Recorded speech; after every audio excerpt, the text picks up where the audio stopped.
ఉంటే వాటిని బహిరంగంగా ఎందుకు విడుదల చేయట్లేదు? మాట్లాడదాం ఇదే అంశం పైన మా క్రైమ్ కరెస్పాండెంట్ పవన్ అందుబాటులో ఉన్నారు. పవన్, ఇందాకే ఒక ప్రశ్న అడిగా, అన్ని అనుమతులు ఉన్నాయని చెప్పేసి అధికారుల నుంచి ఎలాంటి పత్రాలు సృష్టించినా అవి చూపుల వరకే, కానీ విద్యార్థుల భవిష్యత్ ఏంటి గందరగోళమైనటువంటి పరిస్థితి కనిపిస్తోంది. అత్తాపూర్ రెజోనెన్స్ స్కూల్ పైన ఎందుకు ఈ ఆరోపణలు వస్తున్నాయి? వాస్తవ పరిస్థితులు ఏంటి పవన్? మొత్తానికి చూస్తే రెసోనెన్స్ స్కూలుకు సంబంధించిన యాజమాన్యం ఇటు పిల్లల భవిష్యత్తుతో పాటు తల్లిదండ్రుల భవిష్యత్తుతో కూడా పూర్తిగా చెలగాట మారుతుంది.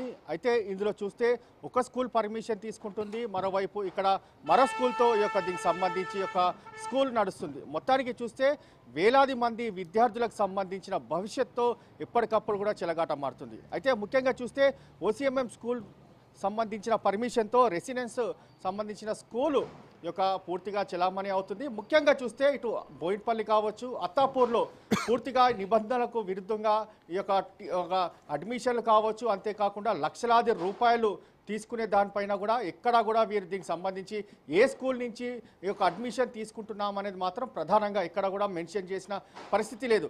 ఎందుకంటే ఇందులో చూస్తే ఓసీఎంఎం సంబంధించిన స్కూల్తోనే పూర్తిగా చలామణి అవుతుంది, కానీ రెసిడెన్స్ సంబంధించిన స్కూల్ ఎక్కడా కూడా అధికారికంగా ప్రకటన మాత్రం కనిపించడం లేదు. కేవలం ఇవి పాంప్లెట్లు మాత్రమే పూర్తిగా ప్రజల్లోకి పంపుతారు. తమ స్కూల్లో అన్ని సదుపాయాలు ఉన్నాయి, ఎందుకంటే ఈ స్కూలు చాలా అత్యాధునిక విద్యావేత్తకు సంబంధించిన ప్రచారం కొనసాగిస్తారు. అంతేకాకుండా విద్యలో నాణ్యత ఉంటుంది, పూర్తిగా దీనికి సంబంధించి అన్ని అనుమతులు ఉన్నాయి.